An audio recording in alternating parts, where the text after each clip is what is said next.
Halo Sobat Peziarah sekalian, jumpa lagi dalam podcast Peziarah. Dan di awal tahun yang baru ini kita punya episode yang akan mengulas sesuatu yang menarik tentang sejarah gereja, tetapi juga tentang media pewartaan di dalam gereja Katolik. Tetapi sebelumnya seperti biasa, mari kita awali dulu dengan tanda kemenangan kita dalam nama Bapa dan Putra dan Roh Kudus. Amin. Ya, Sobat Peziarah sekalian, sebelum lanjut, jangan lupa untuk like, komen, dan subscribe YouTube Peziarah Katolik, dan juga share juga link ini, konten ini untuk memberkati Sobat Peziarah lainnya. Nah, seperti yang tadi saya sudah sampaikan di awal, Sobat Peziarah sekalian, kali ini kita akan membahas sesuatu terkait sejarah, sesuatu terkait media pewartaan juga. Dan ini menarik karena kita akan membahas majalah Katolik tertua di Indonesia. Ya, sudah bersama dengan saya Bang Sihol. Bang Sihol, apa kabar Bang Sihol? Sehat, sehat. Puji Tuhan, situasi makin membaik, kita makin optimis bahwa kita akan semakin baik ke depan dengan situasi yang ada. Tetapi tetap harus berhati-hati loh. Amin. Intinya tetap berhati-hati ya. Taat prokes. Ya, waspada gitu ya. Supaya kita nggak kembali lagi pada situasi yang buruk pada 2 tahun yang lalu. Betul. Nah, Bang Sihol, ini bersama dengan Sobat Peziarah sekalian, kita mau mengucapkan dulu selamat ulang tahun untuk majalah Hidup yang ke-76. Profisiat. Ya, 76. Terima kasih banyak. Doakan hidup di kata Khairil Anwar 1000 tahun lagi. Begitu. Amin. Semoga saya bisa menyaksikan dalam 2 dekade lagi. Oh, oke, baik. Nah, Bang Sihol, kita mau ngobrol-ngobrol tentang majalah Hidup. Saya mungkin memberi pengantar nih buat Sobat Peziarah sekalian.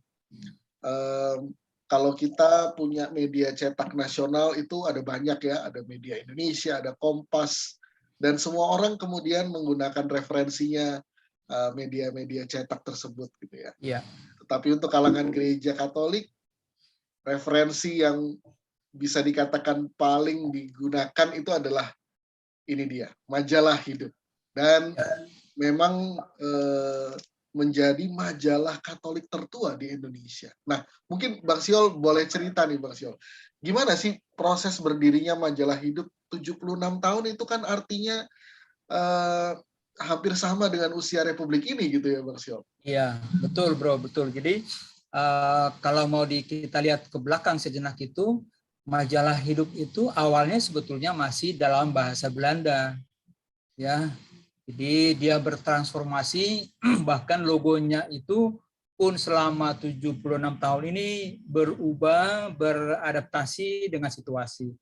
Awalnya memang majalah ini adalah semacam lembaran yang beredar di katedral di nanti katedral Jakarta tentu. Lembaran, kalau sekarang kan ada lembaran misa ya.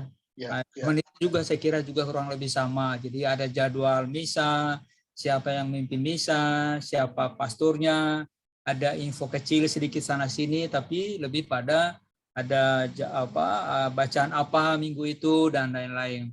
Itu zaman itu ya. Jadi memang masih dalam bahasa Belanda, makanya dulu namanya Katolik Leven gitu ya.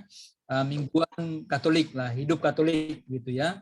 Jadi memang identitasnya jelas. Nah, yang baru kita rayakan kemarin itu memang 5 Januari menjadi hari lahirnya majalah ini kami rayakan secara pasti begitu ya, karena terbitnya yang pertama pada 5 Januari 1946 itu gitu ya. Jadi majalah ini selama seperti yang saya katakan, dari logonya saja nanti kalau misalnya saya perlihatkan itu memang berubah-ubah dari segi baik dari segi desain maupun dari sisi konten juga tentu saja. Pada waktu tertentu dia ada 2 bahasa Belanda maupun bahasa Indonesia. Malahan kemudian menjadi bahasa Indonesia semuanya. Itu kan kita tahu bahwa bisa dibayangkan pada tahun 46 sampai dengan tahun 55 itu warga negara dari negeri Belanda masih banyak di sini begitu ya. Sehingga memang bahasa itu masih dipertahankan sebagian dalam bahasa Belanda, tapi kemudian perlahan-lahan menjadi semuanya berbahasa Indonesia seperti yang ada sekarang. Jadi memang majalah ini kalau boleh saya sebut juga merekam denyut pergerakan perjuangan Gereja Katolik dari tahun 46 sampai dengan saat ini, Bro Willy. Jadi kalau misalnya kita lihat edisi-edisi perdana dan segala macam itu, gerak dinamika Gereja Katolik bisa dilihat di situ. Bung Karno melakukan audiensi dengan Paus gitu ya, atau ketika Paus dulu datang ke sini, itu semua ada kerekam di situ.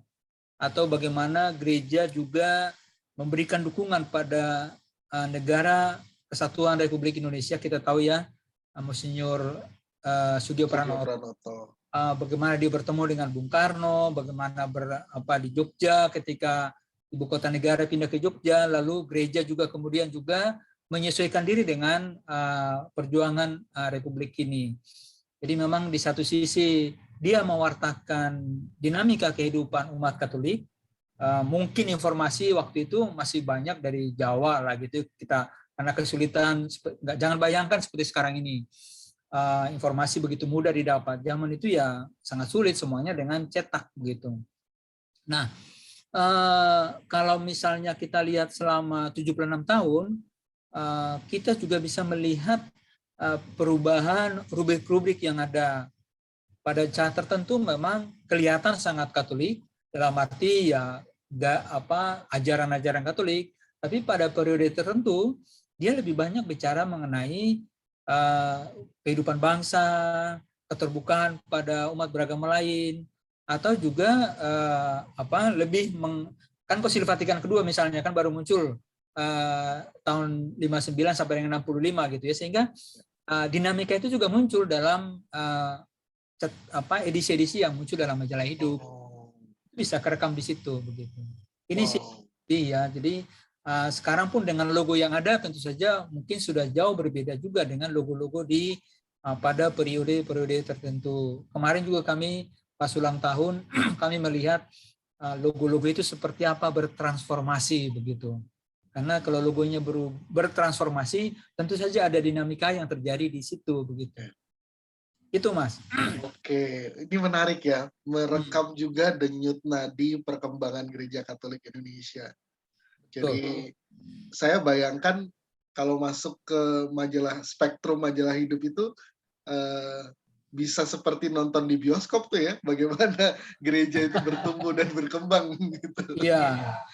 Dan juga menjadi ini Bro, jadi dia menjadi sarana atau katakan sebut corong mungkin terlalu ya, tapi menyuarakan dari kepentingan gereja. Jadi pada saat-saat titik-titik tertentu, majalah hidup menjadi penyambung suara umat Katolik Indonesia gitu. Tadinya kan memang hanya untuk lingkungan gereja katedral, paroki katedral. Tapi kemudian lama-lama karena satu-satunya barangkali majalah yang terbit pada saat itu, sehingga dari keuskupan lain juga mulai berlangganan majalah hidup. Ada permintaan dari keuskupan ini, dari berbagai macam keuskupan, sehingga majalah ini menjadi majalah nasional begitu. Pelanggan kami pun sampai sekarang itu ada dari Merauke sampai dengan Sabang gitu ya. Dari Sabang gitu ya. Jadi dari Miangas sampai Pulau Rote itu ada semua tuh pelanggan kita gitu. Sampai sekarang.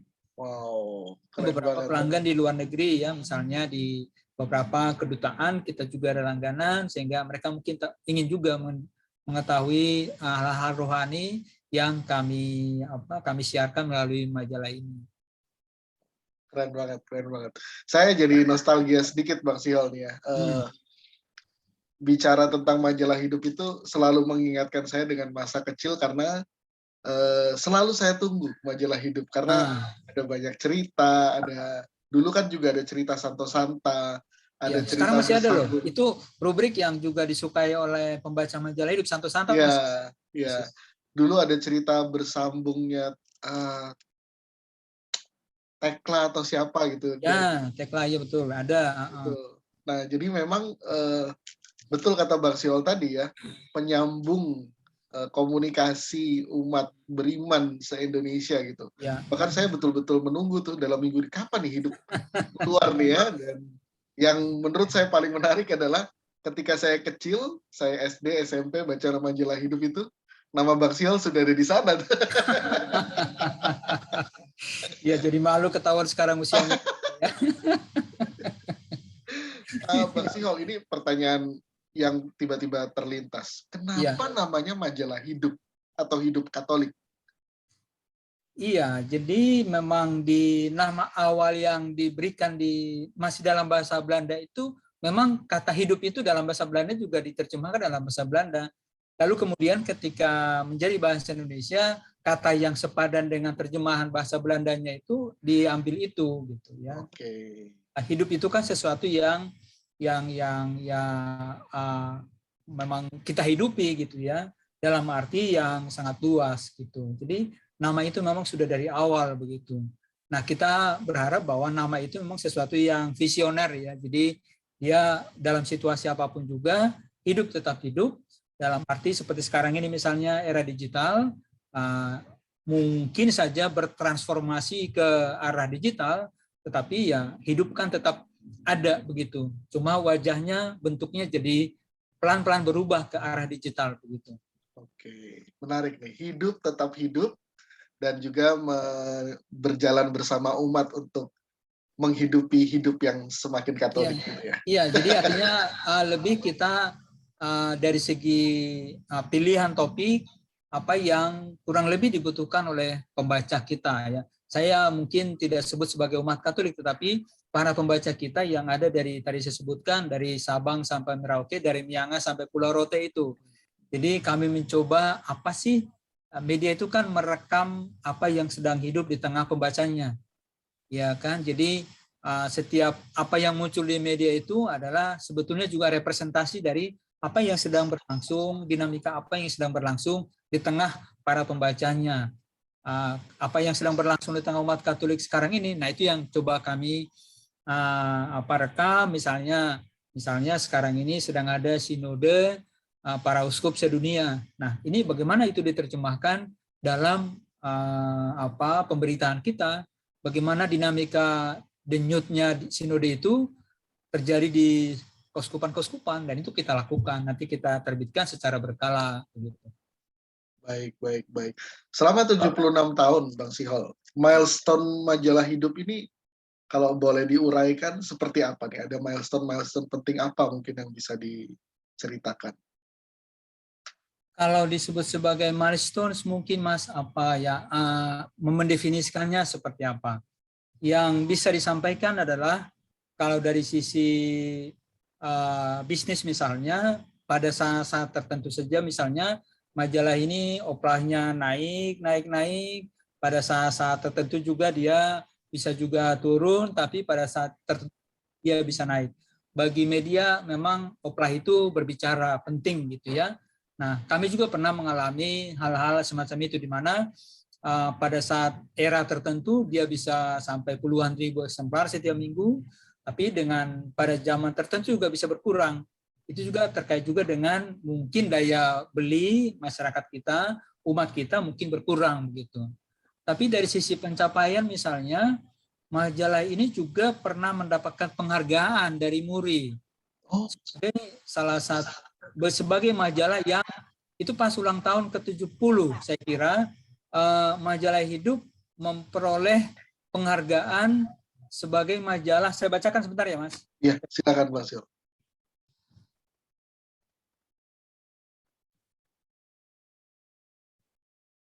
Penghargaan rekor Muri, rekor Indonesia. Piagam penghargaan Museum Rekor Dunia Indonesia untuk majalah Hidup, majalah rohani yang terbit berkelanjutan terlama. Ya, itu kami terima. Kemudian kami juga penghargaan dari Lembaga Prestasi Indonesia Dunia. Itu disebutkan di sini penghargaan sebagai mingguan rohani Katolik pertama terlama dan konsisten, terbit selama 70 tahun. Ini mereka berikan penghargaan ketika kami usia 70 tahun, 6 tahun yang lalu ya. Jadi sejak terbitnya sejak 5 Januari tahun 1946, prestasi bidang jurnalistik itu. Ya, jadi dua penghargaan ini tentu saja menjadi suatu bukti bagaimana majalah ini bisa tetap terbit konsisten setiap minggu. Saya nggak tahu apakah di dunia ada yang bisa mengimbangi kami atau tidak.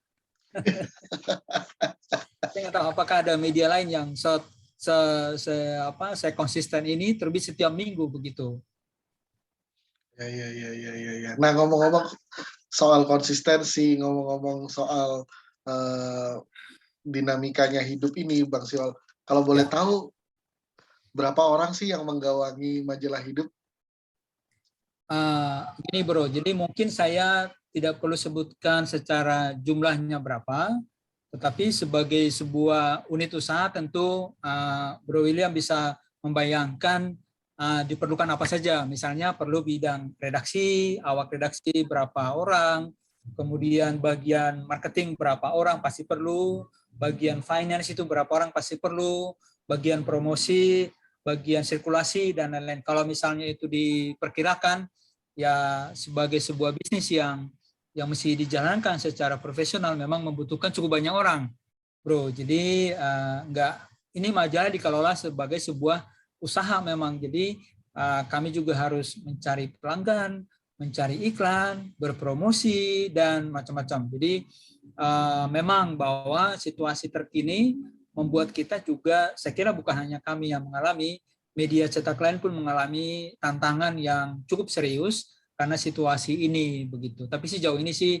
karyawan kita tergolong masih cukup banyak, sehingga memang kami harus berusaha sekuat tenaga supaya majalah ini tetap bisa menghidupi karyawannya sendiri secara profesional. Jadi memang kita berlandaskan suatu usaha yang memang ya bagaimana sebuah usaha supaya bisa untungnya ada, lalu kemudian juga saving juga ada, lalu kemudian juga hal-hal lain bisa juga pengembangan, karena sekarang Hidup juga sudah ada Hidup TV, kemudian juga ada majalah anak-anak juga, kemudian juga ada hidupkatolik.com. Itu bisa membayangkan cukup banyak orang yang dibutuhkan untuk mengelola sebuah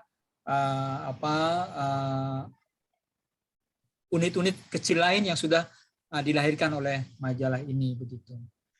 Oke, Bang Sihol. Nah, mungkin ini pertanyaan terakhir dari saya, Bang Sihol. Ya. Kira-kira apa visi ke depan dari majalah Hidup kalau di usia 76 tahun dan melihat ke depan seperti apa kira-kira yang dipikirkan? Ya, ini pertanyaan yang tajam dan juga di satu sisi mungkin tidak mudah menjawabnya, di sisi lain bisa juga karena memang visi dan misi kan memang sudah ada ya.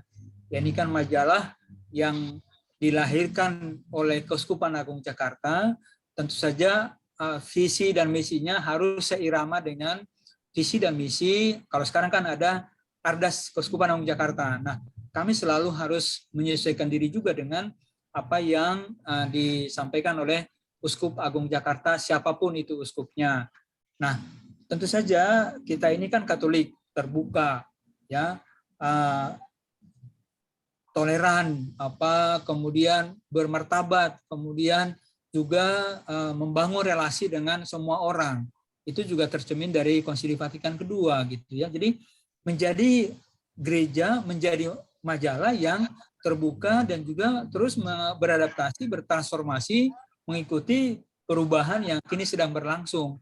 Ini tidak bisa kita hindari. Era digital ini itu kita kalau tidak ikut dalam beradaptasi dengan situasi ini, ya kita akan juga bisa menjadi ya kalau dikatakan nanti kita menjadi fosil atau masuk museum, nah itu akan terjadi. Tapi Hidup akan terus melakukan adaptasi, bertransformasi menjadi media yang dinanti-nantikan selalu, tetapi mungkin bentuknya sekarang ini kita masih tetap ada cetak dan itu menjadi core bisnis kita, tapi kita juga perlahan-lahan juga akan masuk dalam era digital itu.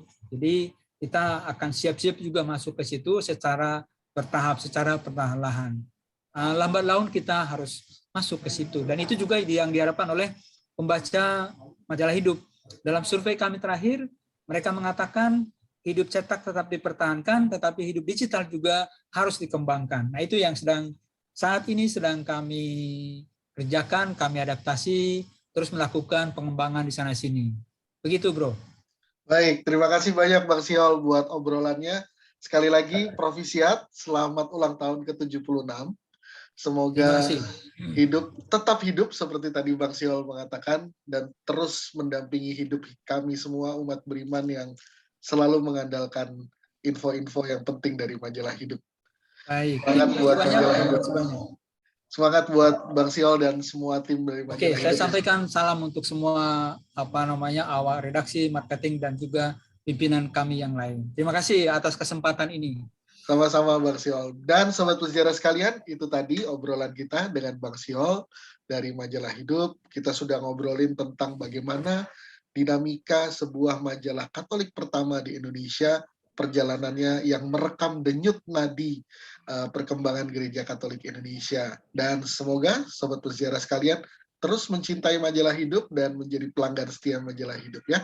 Jangan lupa like, comment, dan subscribe YouTube Peziarah Katolik, dan ikuti juga konten-konten kita, bagikan kepada sobat peziarah lainnya. Kita akhiri konten kita kali ini dengan tanda kemenangan kita, dalam nama Bapa dan Putra dan Roh Kudus. Amin. Sampai jumpa sobat peziarah sekalian.